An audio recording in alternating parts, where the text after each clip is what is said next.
It's cold today. It's 12 degrees, and I don't know. It's damp. It feels really chilly. But the tea is still good. Anyway, welcome to the second last video on the Sigma makeover. This is more, as we said, a refurbishment. I think I mentioned in the other video. The first thing I want to mention is Aussie50.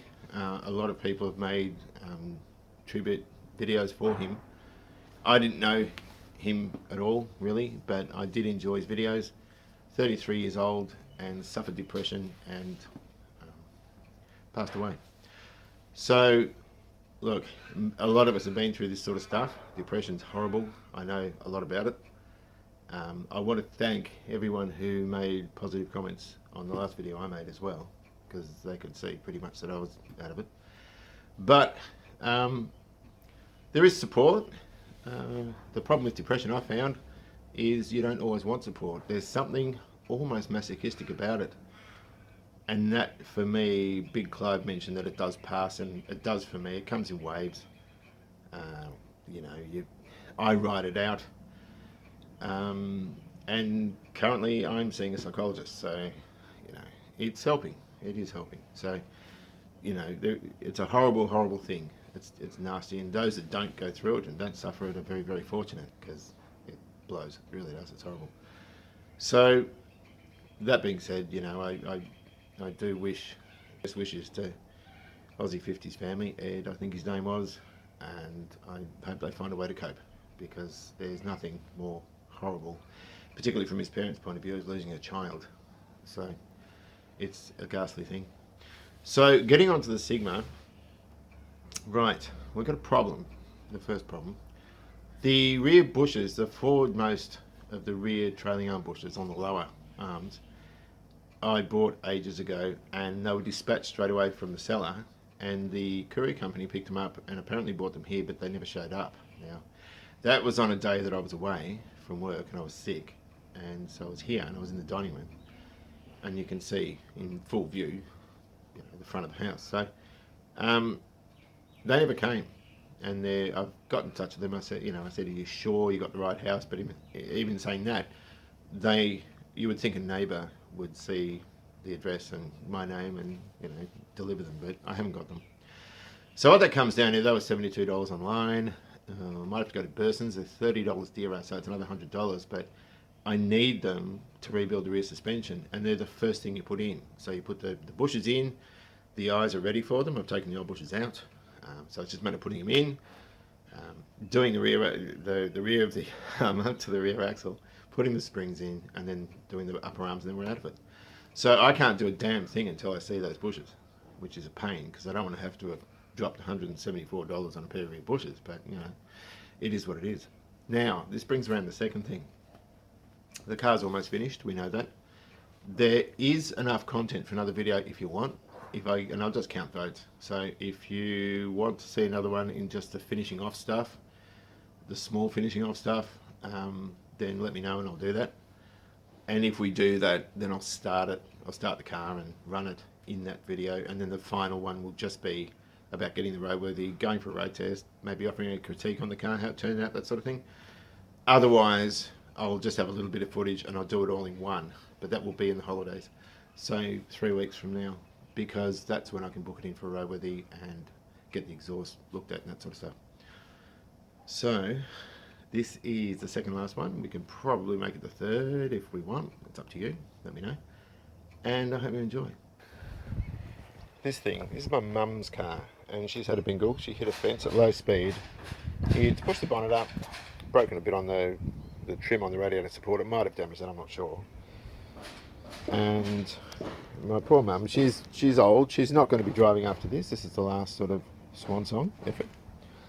Now, what bothers me, and I didn't notice, that it looks like she's stoved in that door as well. Now, the problem is the insurance company have made this a total loss, in that it's a write-off and will be discarded and gone to a wrecker and then crushed, which I think is reprehensible, because aside from that, it drives beautifully. It's only got 40,000 k's on the clock. It's a little 1200cc turbo 6-speed manual, and I'd almost sooner fix it. So that is what I hate. Cars that are very, very good that are written off primarily because of the cost of labour, I would think. I guess better start putting these on. I don't remember how they go. It goes through there. Well, hang on, got that grease on me. Goes that way. Okay. They go through there.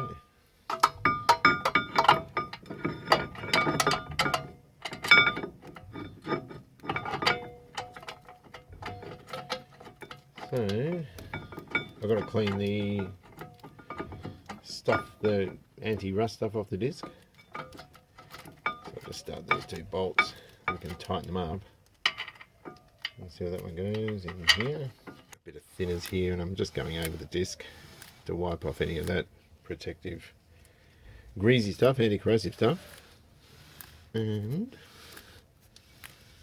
I think we're pretty much out of the woods. That should do it, I think. Right. And we'll just use a little bit of grease on the contact areas. And these pads will just sit in like that. And normally you just lift the caliper out of the way to do the pads, but given this is the first time we're putting them in, I'll just put a bit of Loctite around these bolts. And they will sit over like that. Where is the thread? Yes, we have it now. And that will, I'm going to push that slide in. That will push in, and then we just tighten him up with a 15 and a 17mm. Lock him off with a 17. I need a thinner one actually because it's interfering with that rubber boot. And we just get our little copper washer and screw this in. Oh, Struth, get in there. Here we go. There we go. And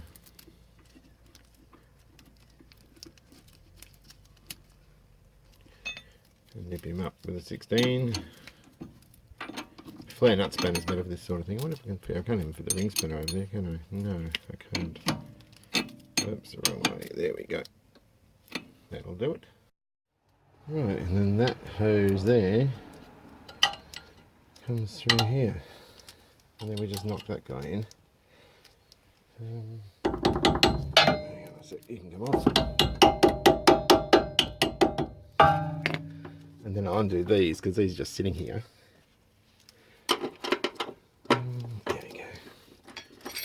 And this hose I put on last. And I just want to tighten up here first. Take that tape off. And that will go in there. And it's all pretty self-explanatory. It's all pretty good. Tighten that up and that'll reach up there and we're out of it. It looks odd like that, but that's actually the way it's supposed to be. See up here, but I'm just tightening that up. Don't have to overdo it. That should be it. So we'll do a lock-to-lock test and see how she goes. In terms of the line stretching, it's full lock. It looks good.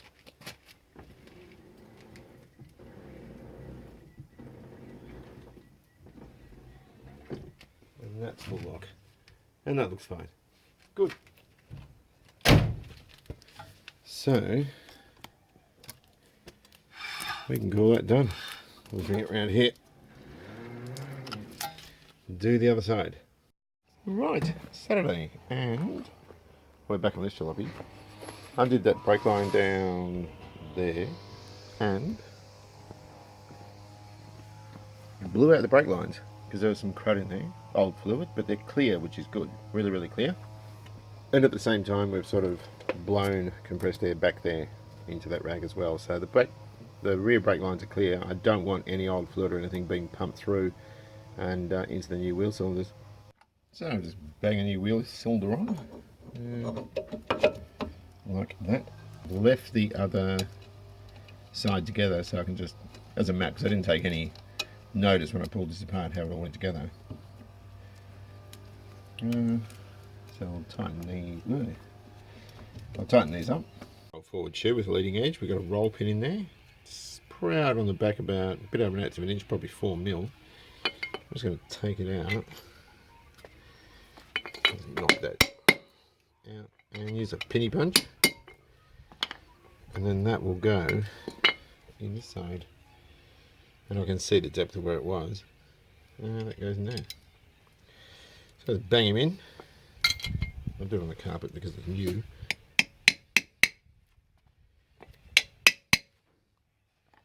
I don't know, it's pretty darn good. Maybe a bit more. That'll do. So that is going to go on. Right, so I've got the adjuster there sitting in here. Small dab of grease there on the contact area is not a bad idea. And we can just get this. I got this tool years ago for putting these little guys on. Most people just use pliers. Which way is that pointing? It's pointing horizontally. So we just bang that over and push the pin through if I can see where the hell it is. Oh, there we go. Something like that. I'll trap my glove. There we go. Is that right? I think that's better there. Cool. Alright. On this side, just hook that blue spring. On the other one, just pulled it over to get over the bottom of that stay, and then just drop that guy on. And that has to poke through as well. And the last thing I've got to do, actually I might adjust that thing back. The adjuster, I did it before. Hang on, is that going? No, that's the wrong way. I'll go that way. Yeah, just got to bring that in. Just because it's all shiny and new. Oh, hang on, is that right? I think it is. It doesn't look like it's sitting right though. That should be sitting further out, shouldn't it? Maybe when I put this spring on, things might tighten up, hey? I think that goes in there, and then I'll just grab the sidey cutters, and we've got to get right up into that. And this can be quite stiff, quite difficult to do. Which, no doubt it will be. Hang on a minute. Oh, hang on. I might have to do it from up here. Okay. There we go. Oh, that is dandy. That's sitting where it should be. Right, so that's good. That's all good. Just centralise them a bit. How does that look to you guys? I think it's alright. Right. Hopefully this fits. And then we can just sort of adjust it. These haven't got a slot in the back for adjusting the brakes, so you've got to kind of do it like that. There's no actual aperture.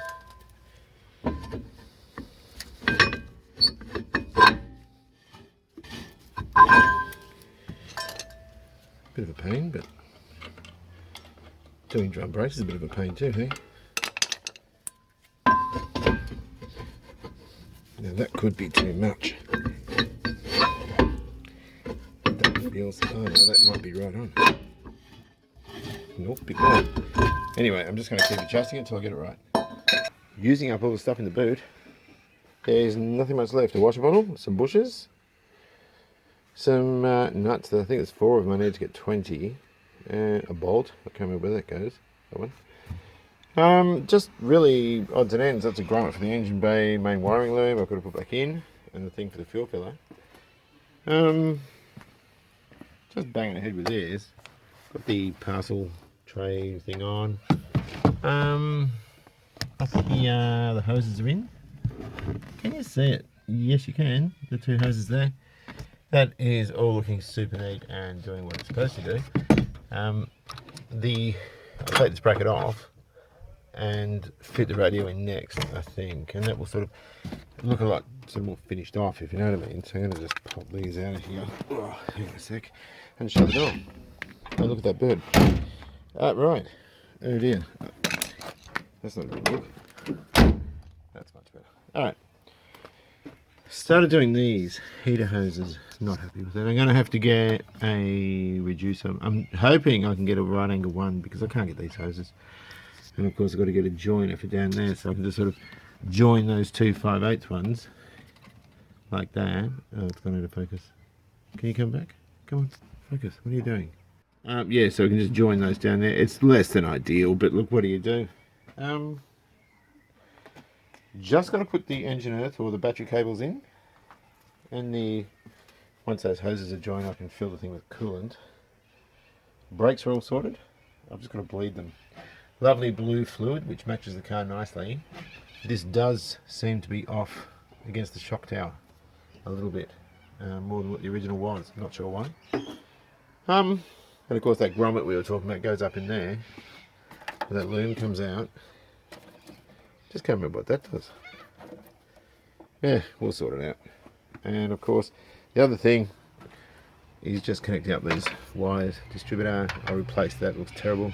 That would be for the temp sensor over here. That was probably one of the reasons the old temperature gauge didn't work. Oh God, look at them. Those things are such a ruddy nuisance. I'll show you what they do. Here, come with me. Susie's car has a sunroof, and they have drains in them. This is what those buggers do. They chew up these things, and they release all this sort of cotton wool stuff, and it blocks your car up. I did the lawn yesterday, and cleaned up as much as I could. And also along here, this was squeaky yesterday. But look at it.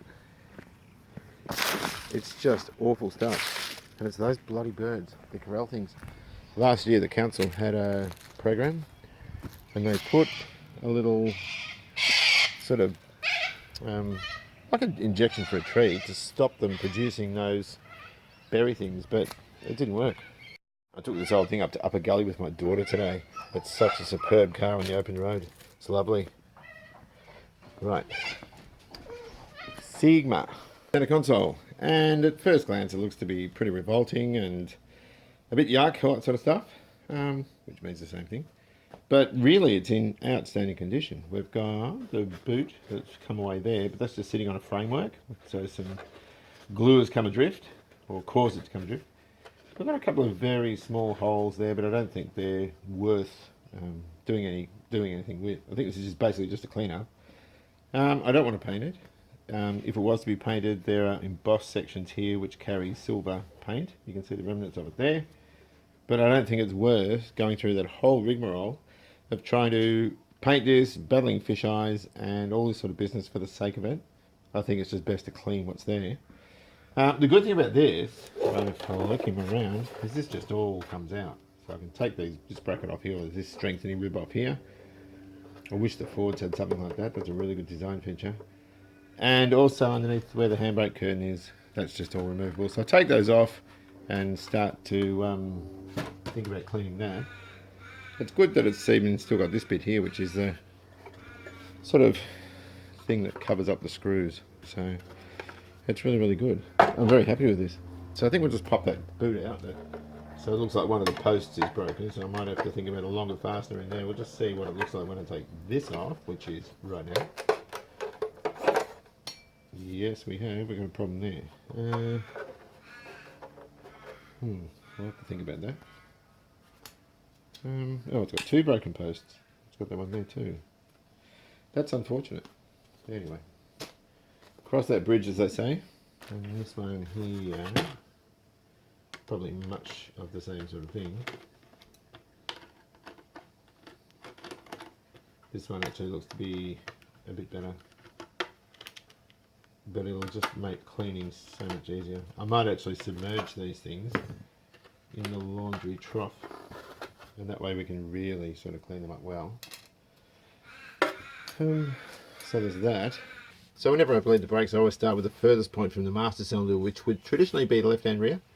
But this left-hand rear, whoops, on this car, is piggybacked onto the right-hand rear, so you can only bleed it from one point on the rear. Can you just put your foot down, Charlie?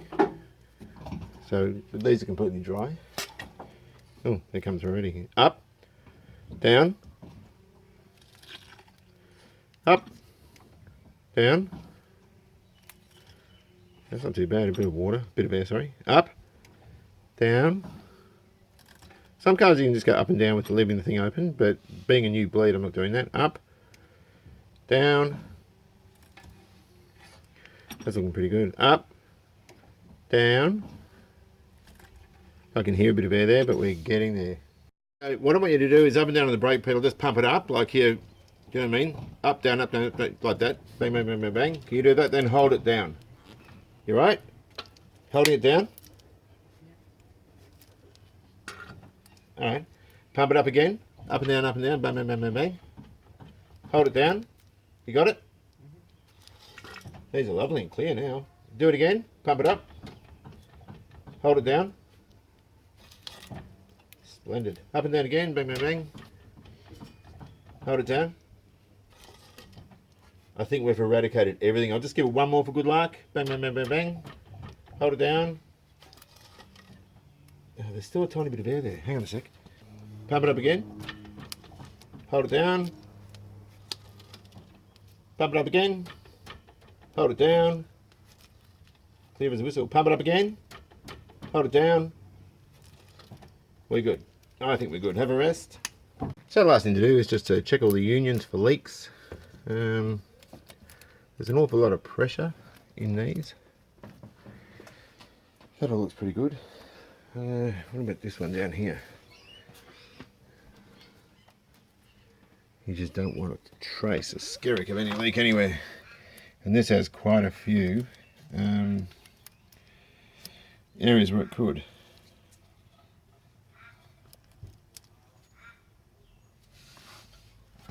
And up here.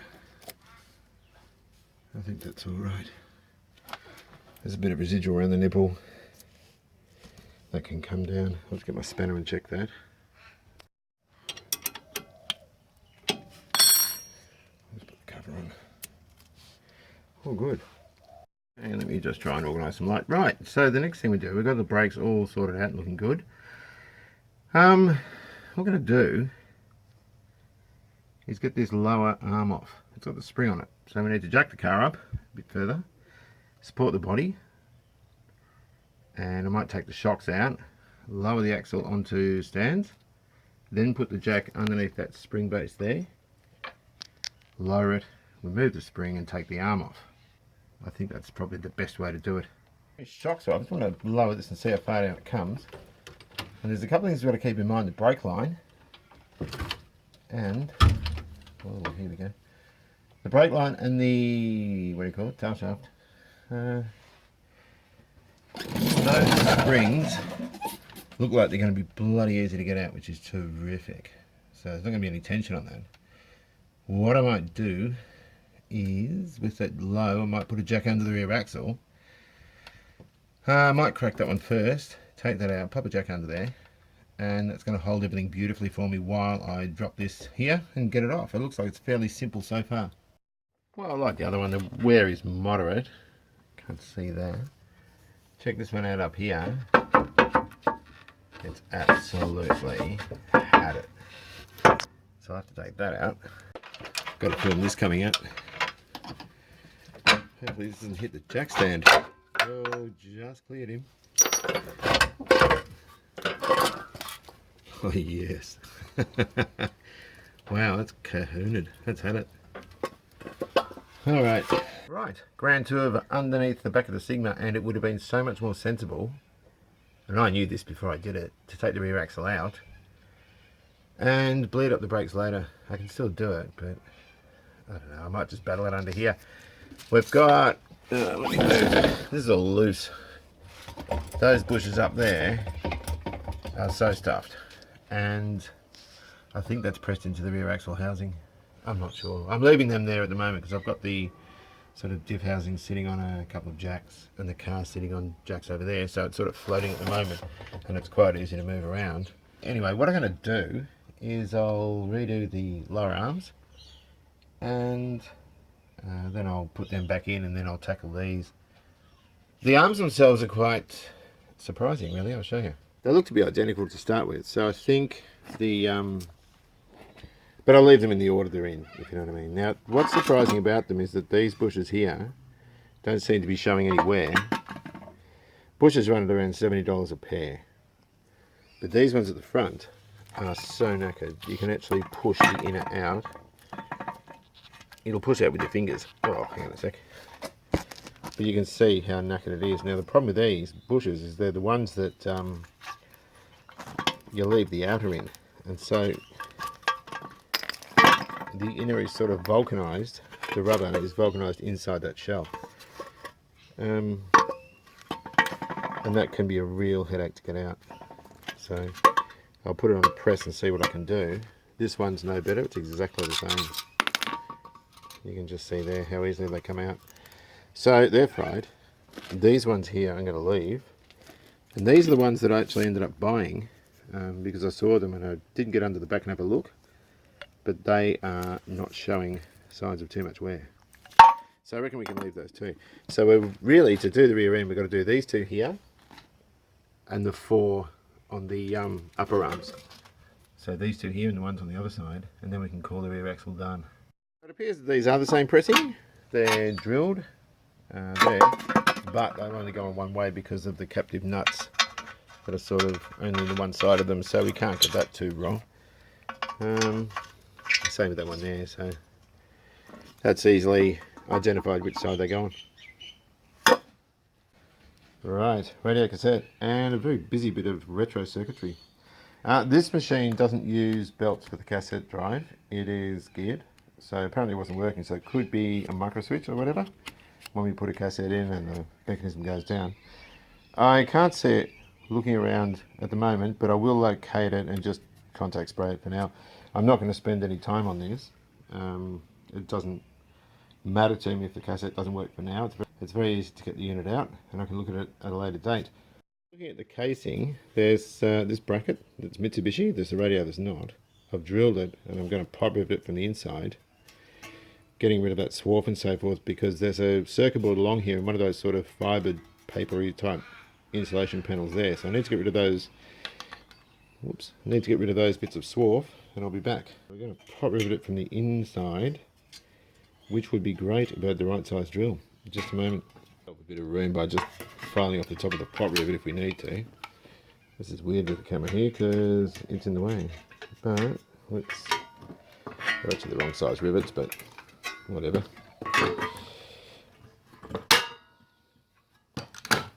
And that's minimal room. I think that's going to be fine. So I'll just rivet that one and we should be good to go. This should clear alright. This side was damaged anyhow. Just got to get through that bottom bit there, and it's just better than using screws and nuts and stuff, I reckon. I think that should be alright, so we'll put him back. There's ample room between the circuit board and that's I'm quite confident that it's going to be effective. There's no resistance putting on that sort of thing, so I reckon we'll just screw him up and put it back in the car. Rightio, birds are out again. Let's have a look in here. The radio. I'll just turn my light on. There it is there. And that's what I mean by the fit being fairly poor because it's not made for this unit. But in doing that bracket, it's pulled this up. It's pulled that whole thing up. So the glove box doesn't line up. And also I've got that chrome strip wrong. It should have been lower. I've got some wrinkles there because I upset all the underlay when I dropped a socket down. So I'm going to have to do something with that. And find where the screw goes. So I might take that shelf out again and just straighten all that out because I'm not happy with it. I have remounted the radio and I've got that level and that's looking better too.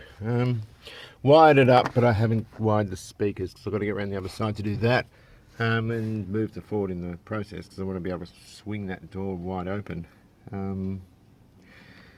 So that's that for now. Oh, the ashtray's wobbling because there's a screw missing from above and there was a speed nut I didn't put in. So that glove box is going to have to come out at some point too. Sigma surprise. Well, it's like a Kinder surprise, but it's about bushes, which is just a really bad joke. Those bushes, fine, we went into that. This is how these came out.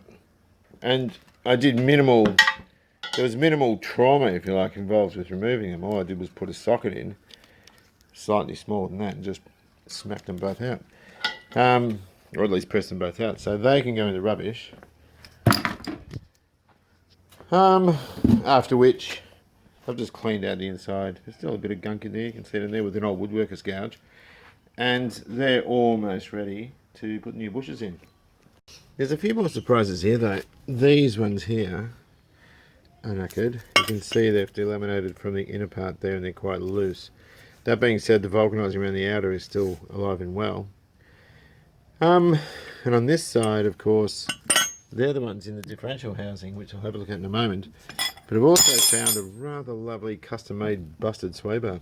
And you know, I mean, big deal. I'm not going to put that back on. I'm not even going to try to.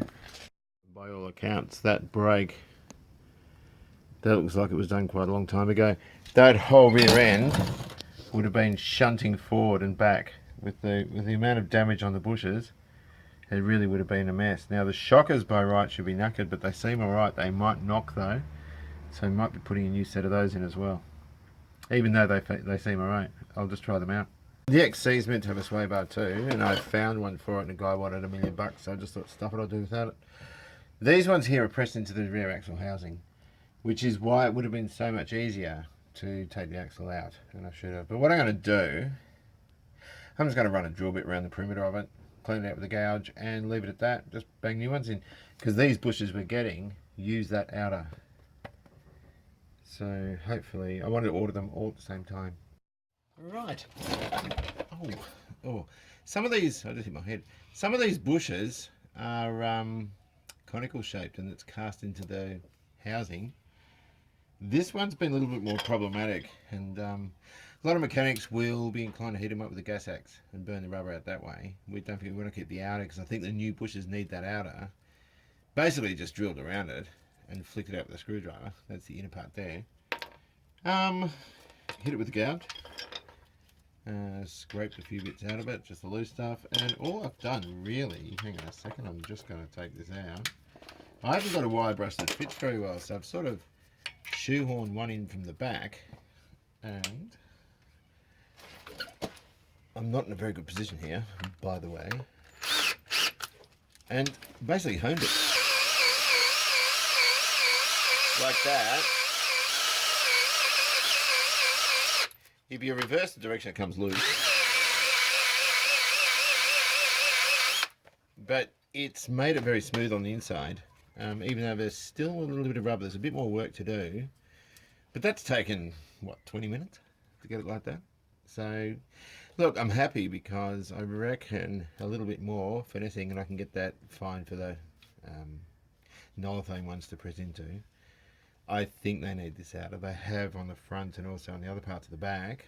But I think that's probably the easiest and most time-effective way of doing it. Just popping these Baileys out. They're all just broken away and hard to the point where they're completely non-functional.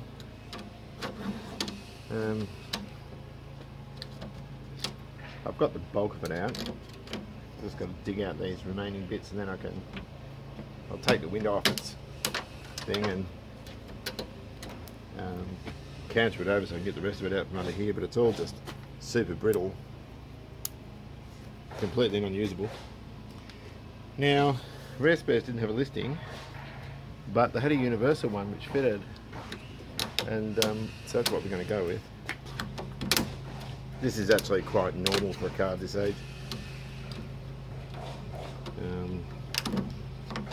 want to get a big piece. I want to show you a big piece. Not going to get it. I'm going to have to chip it out bit by bit, I think. On orthodox here, you can see the busted bits on the Ford, and there's also a ton of them down here. I've disconnected the window, but this channeling seems to fit really, really well. So, I'm just going to pull it down a bit. Hang on a minute.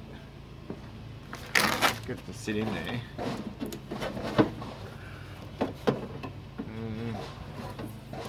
And just see how we go. It does click into that channeling really, really well. I think it's going to be fine. Like, it locks in beautifully. The other stuff I originally tried from the Falcons, which is never going to be any good. Couple of bushes, new ones there for the trailing arms, and some new old stock ones by the look of it. Same sort of thing, they're the urethane ones. We've got all the inner and outer tie rod ends there, and the two outer ones are different, but the two outer ones, are the same, and the others are different. Some 4-inch speakers for the doors, they're just dual cone, very plain Jane things, which is what I wanted. I'm going to need to stagger the mounts on them because the holes were not well done, and so where the original speakers were flogged out, so I can just move them a few degrees to one way or the other and get those in. 2 Bailey channels, the other 2 are in the car already. I fitted them. Did I film that? I don't think. Oh yeah, I better put it in the video. I forgot to put it in the video. There's the boot seal. and 20 wheel nuts, and these have a shank on them, plus they've got a what do you call it, a chamfer on them as well. Most of the time the ones with the shank have a washer, but I had to buy 20. No, I didn't. I bought 16. Hang on for it. Yeah, there's 16 of them on the car. And then there's just a Matadist joiner for the heater hose. I don't like the way I've got so many joints in the heater hoses in the engine bay, but what do you do? I couldn't get another of the steel things. And just a couple of bits for door furniture and a ballast resistor. That's just a couple of self-tappers, and I can put the antenna on. Air filter. So there's a couple of bits coming, but generally, you know, there's enough here to finish the car. It's only a couple of small bits now. So in a previous video, I articulated the fact that everyone has a streak of dodgy in them, and I'm about to show you another example of me being dodgy. What I've done is I've put the Baileys in. This is the third one. I've got to just do the driver's door and then I'm out of it. But I got the window glass caught because it wasn't in the channel properly down here and it's difficult to get to. And so in doing that, the retainer for the window slipped out. So what we've got is we've got this channel here. The rubber's quite stiff. It's dirty. I haven't got time. I just want to stick it back in. That's the guide for the forwardmost part of the Bailey. Now, to do this properly is a bit of stuffing around. I don't want to stuff around. But I can't get that back in the glass. It just won't go. It's too tight. So I'm going to do something really dodgy. I'm not religious, but I'm thinking about going to confession because I'm going to do something bad. I'm just going to stick paint in it. And what that'll do is it's going to act as a lubricant. And then it's going to dry. Hey. So we'll just fill him up with a bit of paint. Relican stuff, because that's what we are using. You can see the GXL stuff there with door trims that are left over. I'm only going to stick this in at the window. I'll just slide into it. And when it dries, it'll stick. And there we go. That'll sit in there, it'll dry, and it should be alright. So, very, very dodgy. Don't do that at home. And I've got no secrets, so might as well tell you about it. We'll just wind him up. Beautiful. Absolutely lovely. We've cleaned out the doors. It's just a matter of now putting the door trim on. And we've finished at the back. I've just got one more Bailey to do. I'll do that now. So these door plastics are pretty well knackered. I'm in a position where I should replace them. But I think they'll be alright for now. Let's get some scissors. I've just sort of taped them with a bit of masking tape and I'm pulling it off as I stick these down. But even then it's not that successful. I suppose now I should really start popping the speakers and stuff in. I just want to put the boot seal on. I'm sort of working in a bit of a haphazard way. Okay, so we've got the door cards out, giving me a bit of a clean. The inner belts are pretty knackered, but I'm just going to leave them. You can see all that hand crap. All over the driver's one, of course, we've got to fit those speakers. XW boot, and there's the Astro I was looking for, stupid idiot. It would have always been in here. I don't know why I didn't think. But the only thing that is left for the Sigma are these side mouldings. Now, I'm not putting those on yet. I'll put them on in the spring. I just don't think adhesion's going to be great in the cold weather, so I'll just wait on that. Where is the key? Here's the key. Right. So we've got this really old boot seal that we looked at in the first chapter, and it's absolutely munted, and we need to get rid of it. I kept it though because I wanted to compare it to a new one, which is sold through Respez, which is this guy here. So, on the off chance it's wrong, I'll just incise the bag a bit at the back. Like that. This is going to be stuck in like this. Wait a minute. So, I'm going to find the sensor down here, which I will put on in the center where the lock is, and we'll just stick it on. And that would basically go this way. So the idea of this basically is the seal faces out like an oil seal on a car, on an engine. Can you see that? I don't even know if you can see what I'm talking about. Hang on, I'll do it over here a bit further. I think the camera's a bit too high. Yeah, so that's the way it sits. And that will allow it to repel water. If you go the other way, the water can still get in. This way, the water can't. So that's the idea of the boot seal. And this will also stop on overrun all that rich smelling hydrocarbony lack of choke functionality, vapory stuff getting in. which is the reason I think the back seat was all stained. Somebody else pointed that out, and I thought, gee, that's probably how it is. Got to make sure that they're all, that seal, the base of the seal is facing out and it's seated properly. But I think that's going to be fine. But that's perfect. That will seal.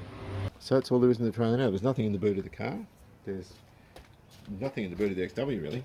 I've got to clean these up. Seal trims, they're on.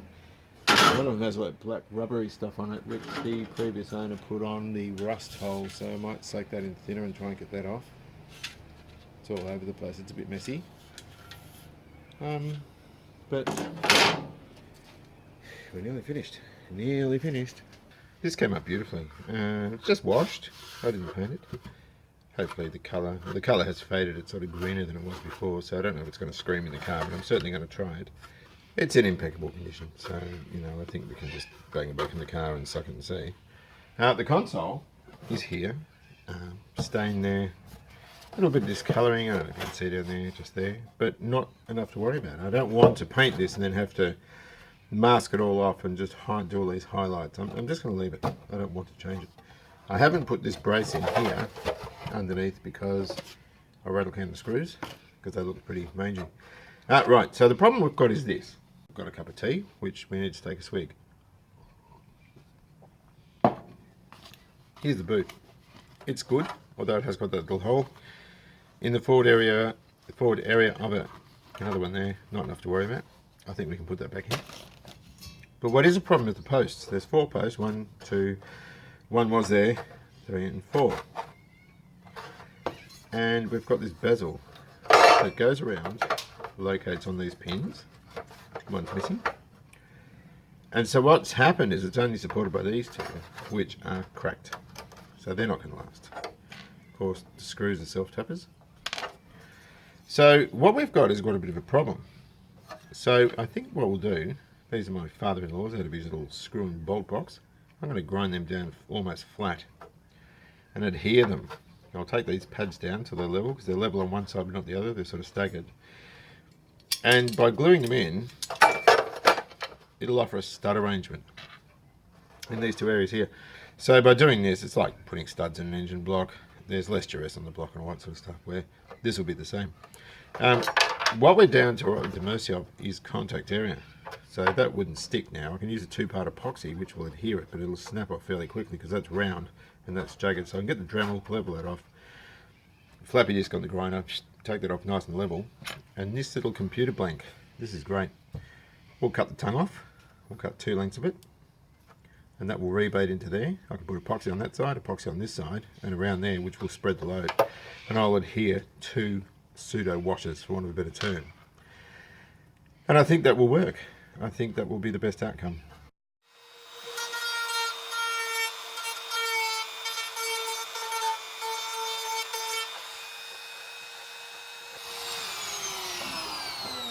Right, so we've got this sitting here now. We can sort of clamp it down with those 2 self-tappers. Basically just washers and feet on there, and I'll glue that up.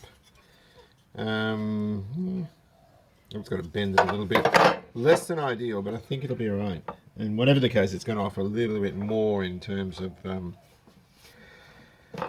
the thing being held in. Of course, after that we can just undo those 2 nuts and that whole thing will come off, and then we can just put the boot on here and we're good. That's the plan. Right, so I'm just mixing up this. This is 5-minute araldite. I've not tried it before. Normally I use the 24-hour stuff, which apparently is stronger. So I'm just going to bang that on there and set it down. I'll lift it again to make sure it's got contact. But that should... Yep, that's got heaps on it. Good. Right. So, that being ascertained, I think what I'll do is I'll clamp it down. Hopefully these guys don't break because they're not terribly strong. Otherwise we'll be making another set of these things. And this, I might take it inside, let it dry off in room temperature. Rightio, so it's the next day. And take this off and put that boot on. It doesn't look like the boot's been glued. It looks like it just sat there and it was sort of pinched in. This has a very close running area which holds it, and it'd come out of that bottom bit, but that could have been because things were broken, it was allowed to move around. Okay, so we've just nipped these up a bit, and these ones too, not too tight. And the other thing is, this is sitting over these two plastic pins, and the vinyl didn't have little holes in it to allow it to be restrained. So that one's broken there, but that one's still there. But anyway, so I put those in, and she looks a bit better. So I think we're going to chuck that in the car, and I think that's all we've got time for. Oh, forgot to put that in.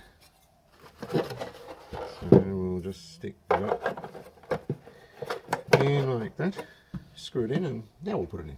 So there we have our lovely green console. It's the wrong colour. I knew it would be because when we got the car I noticed it then. But, you know, it's going to have to come out and be repainted again, basically, to make it look good.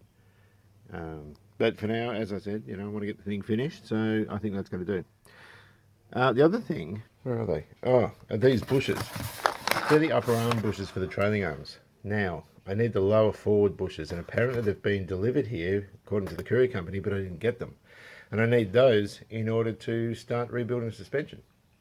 Because it's quite quick once I've got them, and they were supposed to get here on the 24th. Never got here. So I'll muddle through that. But in the meantime, thanks very much for watching. Enjoy Classic, and I'll see you around.